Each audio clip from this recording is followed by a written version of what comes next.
This is the 27th episode of the Prometheus analysis series, where I discuss Ridley Scott's 2012 science fiction film. If you haven't seen previous installments in the series, I suggest going ahead and checking those out. I am the Film Symbologist.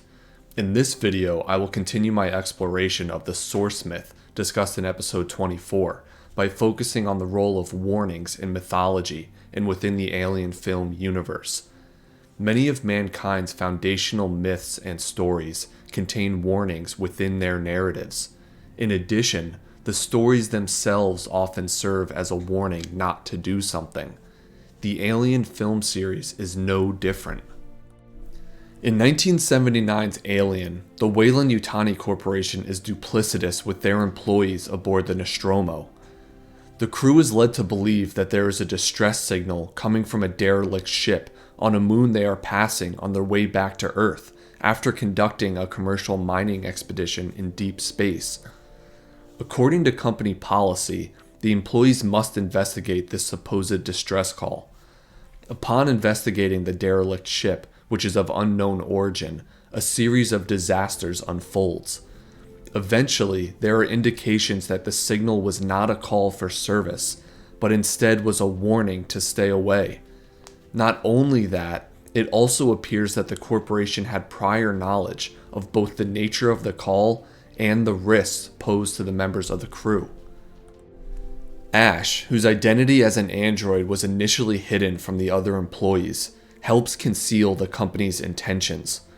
By the end of the film, it becomes apparent that the Weyland-Yutani Corporation prioritizes profit and technological advancement over the individual lives of the human characters. The company is willing to sacrifice its employees for a chance to wield a powerful biotechnology. And back in episode 14 of this series, I talked about a similar dynamic with the Prometheus expedition. The Weyland Corporation leads Shaw, along with the rest of the crew, to believe that their mission is scientific in nature. Over the course of the film, however, the crew and the audience learn that this isn't true, and things come to a head during the interaction with the last engineer. The humans, as represented by the members of the Weyland Corporation expedition team, are duplicitous.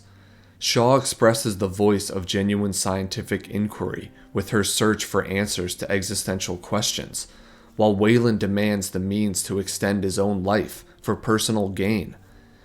In both Alien and Prometheus, the company deceives the human crew members with the aid of an android.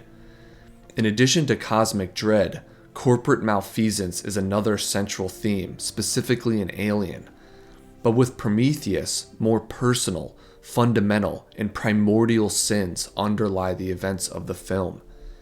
Back in Alien, the company conceals both the nature of the signal coming from the derelict ship and the purpose of the mission. In Prometheus, the corporation also lies to the crew about the expedition, but it is the scientists who initially misinterpret and then misrepresent the nature of the ancient artifacts to the company. Shaw is relentless in her effort to convince Peter Weyland to fund an expedition to the star system depicted in the artifacts. And not because she is ill-intentioned, but because she is convinced that the star system is home to beings that engineered humanity, and that the artifacts are invitations to visit and find answers. Holloway seems convinced that the artifacts are treasure maps that will yield scientific riches. Both of these scientists' interpretations likely appeal to Weyland and his company's interests. Since she was a little girl, Shaw has wanted to understand what happens to people after they die. This desire is magnified by the deaths of her parents when Shaw was still young. She inherits many of her father's beliefs about the afterlife, and she studies archaeology, memetics, and paleontology in order to research and find evidence for her beliefs.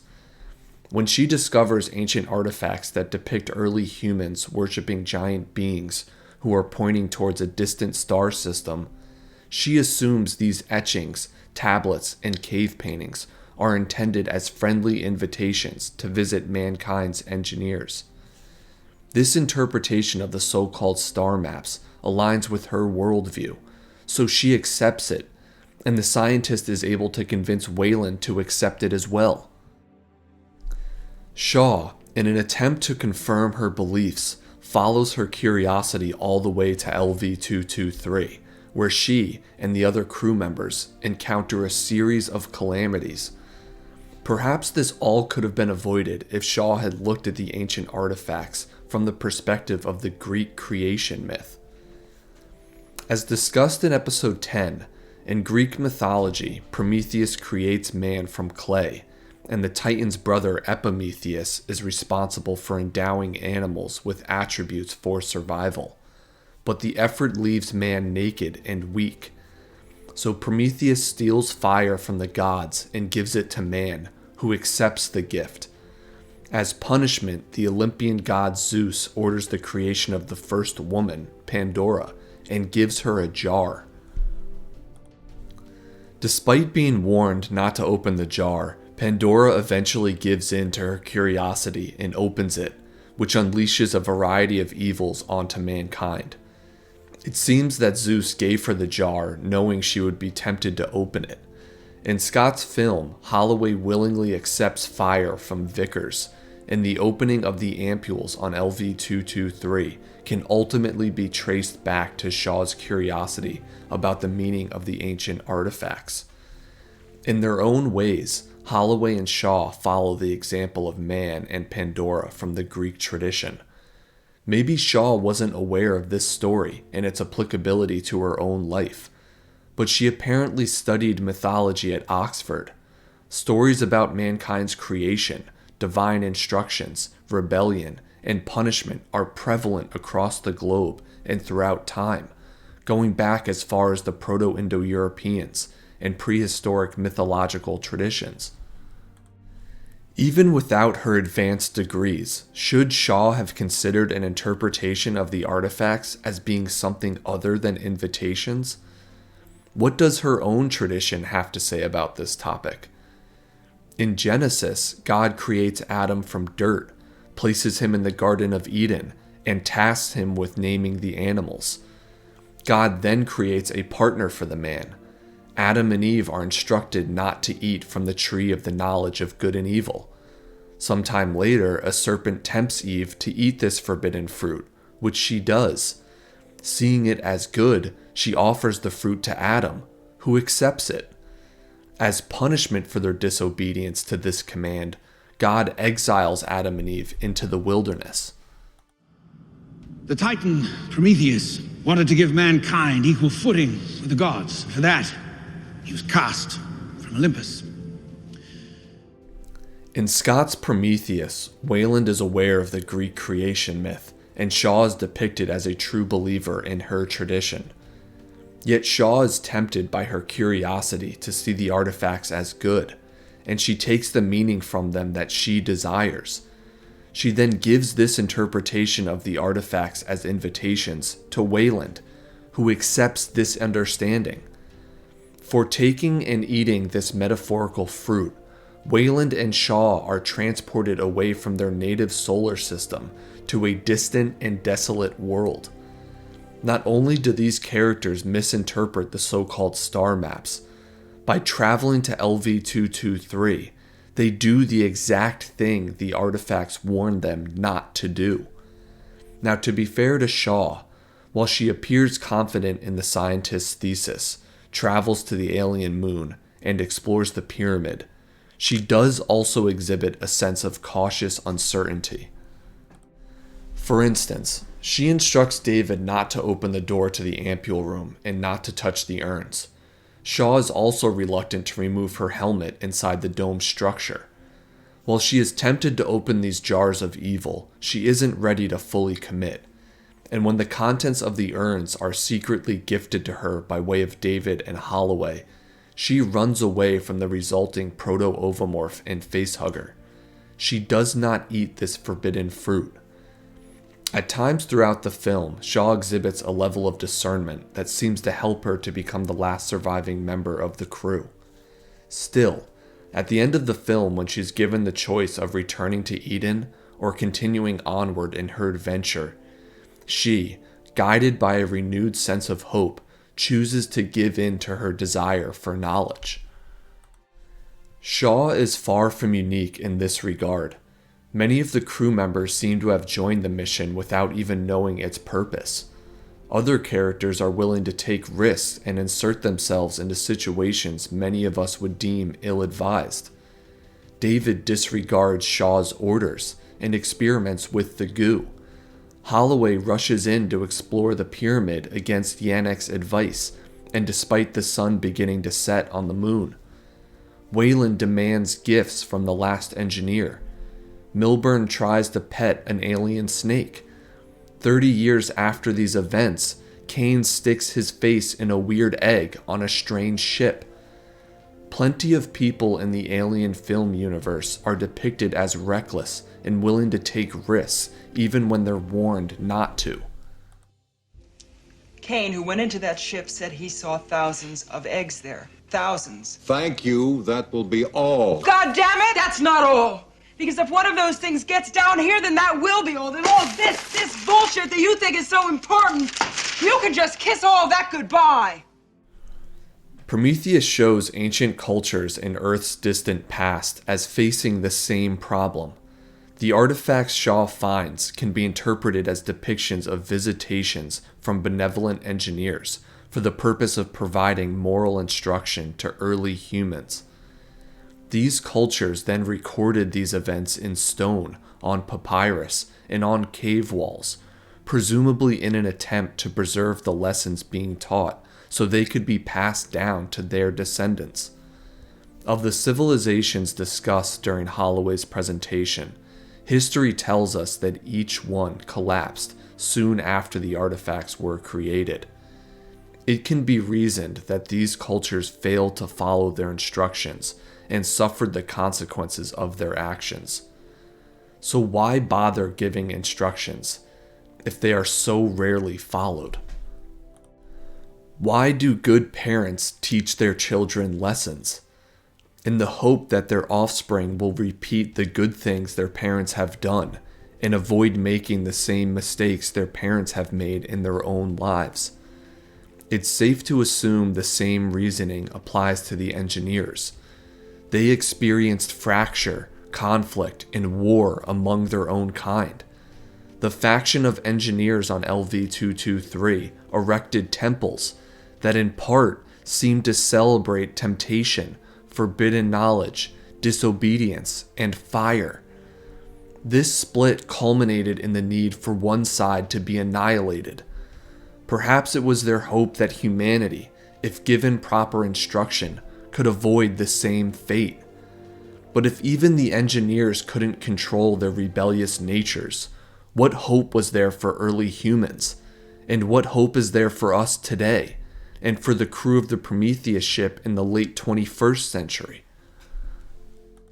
In Scott's film, human technology in 2093 is depicted as not far behind the technology of the LV-223 engineers. The Prometheus ship, like the Juggernaut, can travel at light speed and is equipped with hypersleep chambers.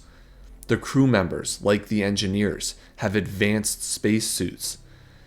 And Weyland's holographic recording and the model of the pyramid seem pretty close to the hologram projections in the domed structure. Perhaps the only thing the humans are really missing that the engineers have are the green and black goos the crew find in the pyramid. Long before the Prometheus expedition set foot on LV-223, and prior to Shaw and Holloway ever discovering their first artifact, it seems that humans were following in the footsteps of the rebel engineers. Promethean ambition, unbridled Luciferian intellect, satanic rebellion, Adam's willingness to accept gifts, and Pandora's curiosity are deeply ingrained within the engineers, within our ancestors, within our descendants, and within us. If left unchecked at a societal level, where do these urges lead? Shaw explores the desolate and abandoned ruins of ancient civilizations to find the artifacts, and Holloway describes the pyramidal structure on LV-223 as just another tomb. Is this where the human species is headed if we continue on our current trajectory? What can be done to change that course? In the film, the crew could have listened to Yannick's suggestion not to explore the pyramid. Holloway could have listened to Shaw and not removed his helmet. Weyland could have ignored Shaw's pleas to fund her mission, and Shaw and Holloway could have reconsidered their interpretation of the artifacts and heeded their warning. And the ancient cultures that the artifacts come from could have more carefully incorporated the giant beings' teachings into their mythological traditions, and done a better job of following the instructions themselves. As previously discussed, myths from distinct civilizations like the ancient Greeks, Hebrews, and others share many common elements. The creation accounts in Hesiod's Work and Days and the Bible's Book of Genesis, for instance, both discuss the giving of attributes in the form of names or abilities to animals. Both say man was made from the earth and given divine breath. Each account includes a man accepting a gift. And the two stories depict the first woman as giving into temptation and disobeying divine instructions, and as a result, man and woman are punished. Should the acts of the man and Pandora from the Greek myth, Adam and Eve from Genesis, and their counterparts in other myths have been punished? Aren't they just following their desires? Why is that wrong? Why was such a system set up in the first place? Why give creatures the capacity to disobey? Why not program mandatory obedience? Why make images of yourself instead of just making golems? Why have a daughter like Vickers who is ambitious and wants to inherit your kingdom, when you could have David who must obey your every command, including assisting you in gaining immortality? Why surround yourself with a select few partners when you could have an army of subordinates instead? Why serve among equals in heaven when you could reign over subjects as a ruler in hell? The temptation to want one of these options over the other is deeply ingrained within us. But what is more likely, that you will rise above all others and become a subjugator, or that you will be one of the subjects? This dynamic requires an antidote, but you have to choose, and you have to be able to choose, to recognize a warning and heed it. What is the warning? Do not accept gifts like stolen fire or forbidden fruit. Do not open the jar, and do not be tempted to take divine knowledge for yourself. Are there any examples of cultural traditions that we can look to that have successfully transmitted these warnings over time? Who are the inheritors of this tradition? Are any living among us today? Who are they? The audience of the Prometheus myth was the ancient Greeks, but they're all gone. That line has been severed. No one consciously erects temples to pagan gods today. Has anyone carried the ancient instructions forward into the present? Ridley Scott's Prometheus depicts warnings issued by the so-called engineers, by Shaw, and by Yannick to various characters and members of the expedition's crew. The film itself also serves as an implicit warning issued by the filmmakers to the audience through the events of the film. Do not give in to your temptations. Do not accept gifts you have not earned. I don't know about you, but I've certainly felt like there have been times in my life where I should have done a better job controlling my desires or refusing someone's offering. So as someone that feels like I have eaten the forbidden fruit and attained the associated knowledge, I can say with confidence, do not follow in my footsteps. It's not worth it. This knowledge can be attained through other means. Will we continue to fail to see these warnings? Will we ignore them, misinterpret them, and otherwise sever the line to our descendants in our lifetimes? Or is there hope that we may heed the warning and pass it down to future generations. Within the fictional future of Scott's science fiction film, there are inheritors of the ancient instructions, which I think provide some hope that our contemporary culture, or at least an aspect of it, will successfully transmit the warning to our descendants. Perhaps you will be one of the transmitters. In the next video, I will continue my exploration of this ancient wisdom and source myth by looking at the nature of our ability to attain knowledge. If you enjoy content like this, like the video, comment down below, and subscribe to the channel. For early access to new videos, consider becoming a member of the YouTube channel or Patreon. Links about how to join are in the video description. This is the Film Symbologist. Thanks for watching.